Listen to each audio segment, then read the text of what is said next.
Hey everybody, how's everybody doing today? Hope everybody's had a great wonderful day. Had a great wonderful day, however it may be going for you. Had a great wonderful week. We Sure. missed posting last week. Yeah, sorry about that. You know, New routines. things come up and everything else, so we apologize for that. Thanks for coming along today. Hopefully we don't bore you too much today.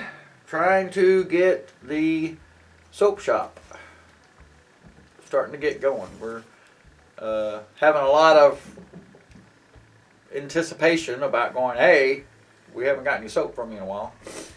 So I've got about 6 people that are on a waiting list right now for new soap. So obviously that means I gotta start trying to get this going. We got a little insulation put up in here on the wall parts. So I'm wanting to put the floor down real quick so that I can, the way I'm kind of doing it, so I'm just going to throw the floor down and then I'll put the walls up. And I know you probably should put the walls up first so you don't track in so much muck and mess up the floors, but We're going to talk through the details as we go. So we'll go ahead and get started. okie doke. So when we got all this flooring, we got a really good deal on it because of the situations that we had there. I just went and got to just cheap underlayment. You want to kind of put this under down, kind of helps make a barrier between, you know, your subfloor here and then of course up part of your flooring. Now I'd already started putting in a couple pieces there because I need to kind of get the outside door all set up with the threshold put in and everything. So all you're gonna do is just take it, and I'm gonna do it to where it doesn't curl up on me so much. I'm gonna roll it to where the curve is coming down. Get my lovely assistant to grab it and unroll it all the way down to the other end. I think each one of these little rolls does like 100 square feet, I think. Well, line it up down here at this end. And this is one of the best areas that I can pick to lay this floor down. I've laid it down in many other houses we've had back in Texas and everything. Nice thing about this is this is just one nice big rectangle building, and I don't have to worry about cutting it around anything. All I got to do is just cut the 2 ends when I'm laying it all out, and just lays it straight out. I don't have to cut around any door jambs or countertops or anything. So this is going to be pretty nice, and it should, cross your fingers, go down pretty quick and easy. So when you got your flooring, you know, have it wherever you're going to be putting it at. That way the wood and everything, you know, kind of acclimates to the area you're in. Out here, it's just cold. Normally, you'd get some little spacers. You want to put it about 1/8 of an inch or so away from the wall for, you know, the expansion of walking on and everything else.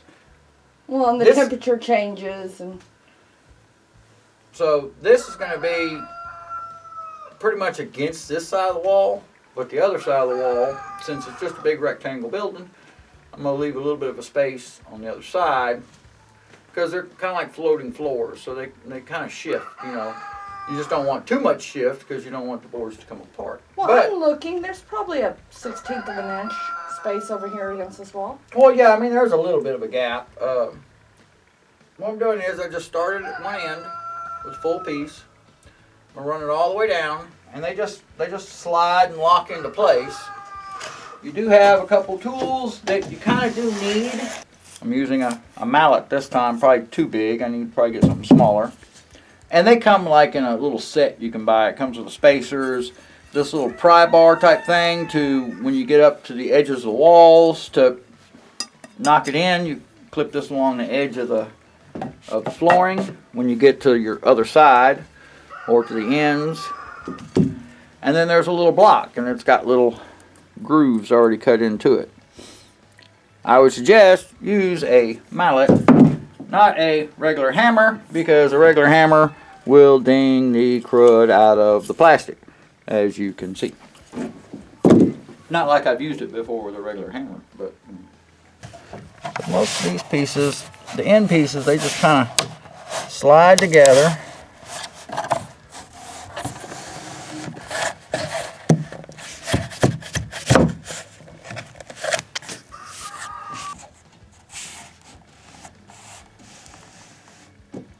I think the hardest part about laying these floors is the first line. Yeah, your first line is kind of like your setup. So you want to, and you know, of course, it's all like a tongue and groove locking system. You know, one side's got a little bit of a clip there. Your other side, that's where it clips into. And then your ends, they slide into the ends.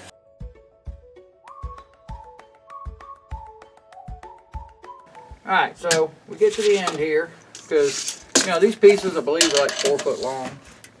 Well, actually, they're a little more than 4 foot, 51 inches roughly.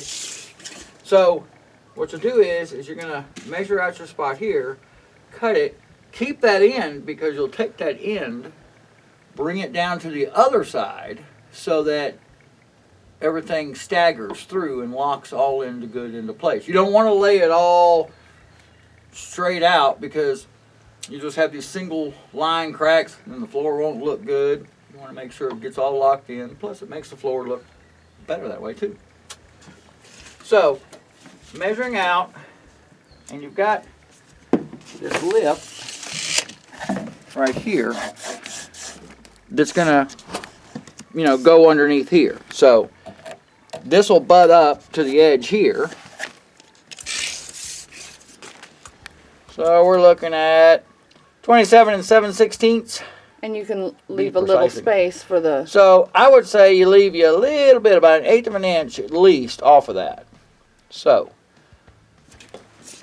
but then when you cut to measure, you want to pull off of this edge, because that's the edge that's going to go up here. You don't want to measure this part, because then you'll be about 1/4 inch too short on your other end. So however you have it, make sure that you're measuring from the top edge of the board, not on the lip parts, so that they'll butt upright. Excuse the mess in the shop. Still in the process of doing everything out here. So, as I said, we're going to measure off from our edge there, not from this back edge. You don't want to measure there, you want to measure here.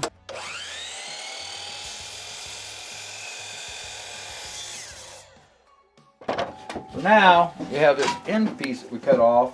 The nice thing about it is it doesn't go to waste, because you use it to the other end.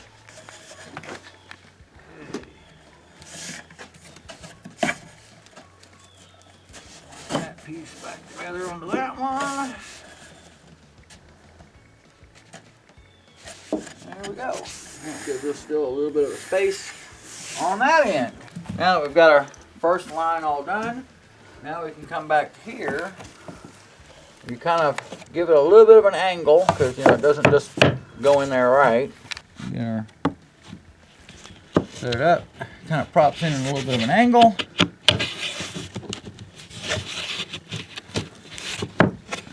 All right, and then, like I said, you've got these little grooves that are set in there, depending on.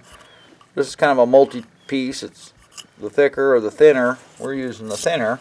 Now, I don't know if you can see it on camera, but you can see that it's not sitting down right, because you kind of stick it in at an angle, and then you line that little groove. So that little crack will go into that groove. And what you do is just slightly tap it into place. Make sure that the seam gets all good and done. Pull your block out, and now you see that it's going flat. And then you just rinse and repeat over and over and over. Yep. But you don't want to beat it too much, because you don't want it to buckle where this seam meets up, because if you do, then you'll feel it. It should be smooth. And if you beat it too much or too hard, so you got to watch if you've got super strength, not to beat it and hit it too much to where this will start to buckle, and then it'll start to flake off that laminate, you know, because it's just cheap stuff.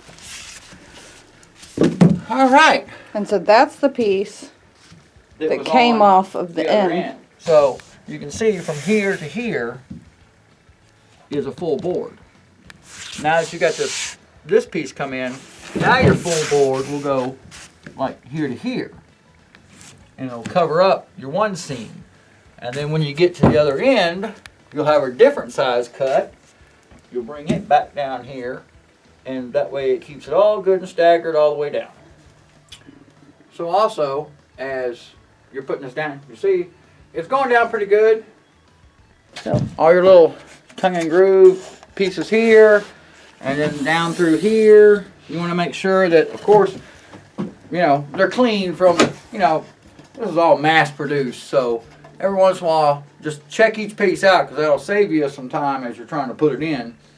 Make sure that each piece doesn't have little frayed edges or little chunks, you know, sitting out.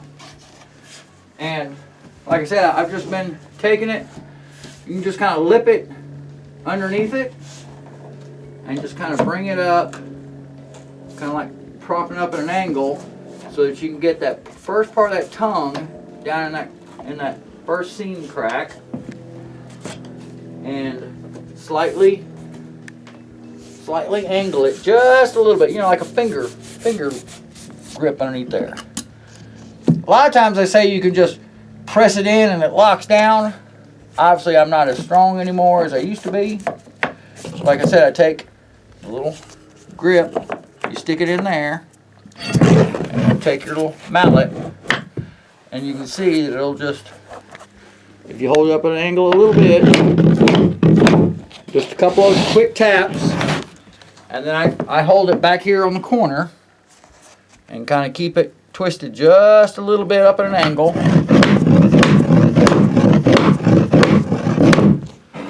Give it a couple of clicks, and you can see that it's already sitting up on its own. So that you know, when that crack makes all connection, it's now flat. So you know that now that whole piece is in there. Now the way I've been doing these, there's supposed to be a little bit of waterproofing. So you see that little blue seal? I haven't used this stuff before, where it's got that little seal in there. The best way I've been finding to get that seal to go down right, take your other little piece, of course you need a helper, to kind of match up that seam down there. Good. And then I just take my mallet and it smushes down into that waterproof seal real nice, and now it's all nice and smooth across.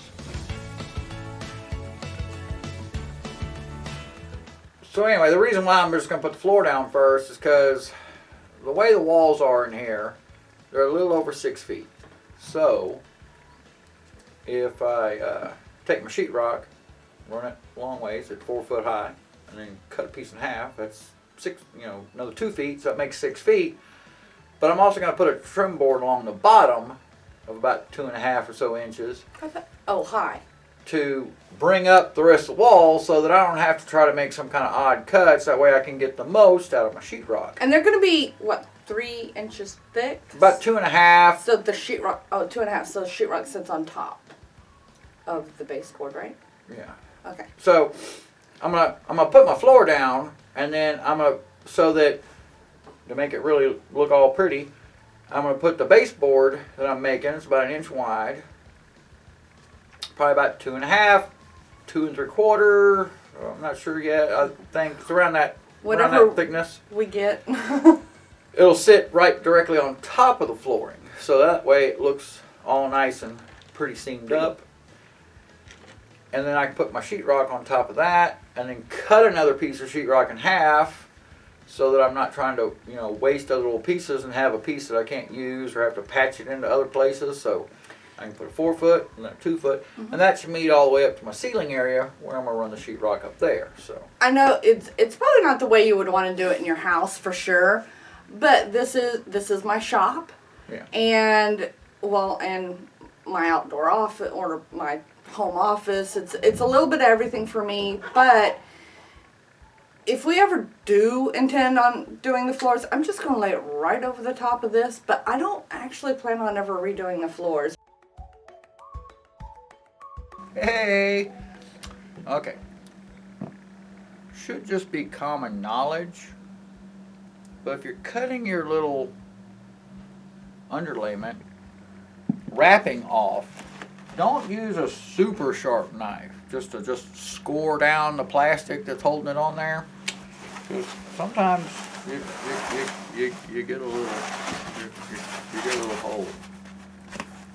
There's a bigger one down at the other end. No, it carried through to the next line. Oh, you might want to use a pair of scissors and cut down the plastic instead of thinking you're going to do it quickly and cut through. But anywho. Not just one roll, though. Nah, it might have been another roll, too. But there's a purpose for it. No. I haven't figured out the purpose yet, but there's a purpose that I did it for.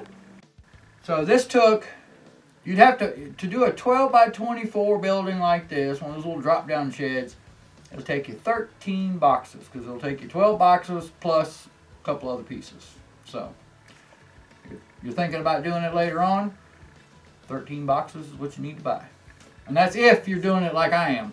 Just all the way straight through with no walls inside. Put walls and stuff, you may have more waste pieces. Looks pretty good, I think. I love it. Went in pretty, like I said, this all kind of like snapped together, put it in. You know, kind of, you know, sometimes you gotta kind of like tap it in with that little block and tool. Did we make any errors? Yes. But. Yeah, we did actually mess up a couple pieces, but I ended up being able to use those pieces for my last little strip. So always keep that in mind in case you know, mess up an edge like or something. The corner of one. When you're tapping them all together. Save it because you might be able to use it later, or it might be a part that you cut off at the very end. Cut off or something you don't need. So, I mean, that's how you can make that stuff stretch. And you know me, I like to try to use every bit that I can out of something. Absolutely. So. We did chip a couple of the pieces right at the very end, but it's going under the baseboard. Yeah, we're going to have. So good. I've got a 1-inch baseboard, basically, or almost a 1 inch, probably about 3/4.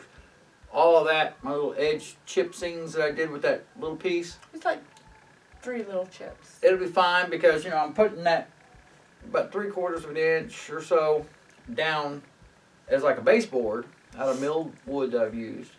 That way when the 1/2-inch sheetrock gets up there, there's just this little lip, I think. And I think that'll turn out pretty decent like in here.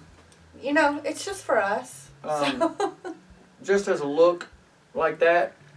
And keep in mind when you do flooring like this, if you have bad knees, yeah, wear knee pads, which he has, and he refused to wear. It hurts your knees. Now, so we'll be working on your knees. Knee pads to me, I've used them, and they bunch up behind your knee. I really hate that. And it's just as hurtful wearing them or not wearing them for me. It depends. It's up to you. So, that's another thing. You might need a pair of knee pads doing all this.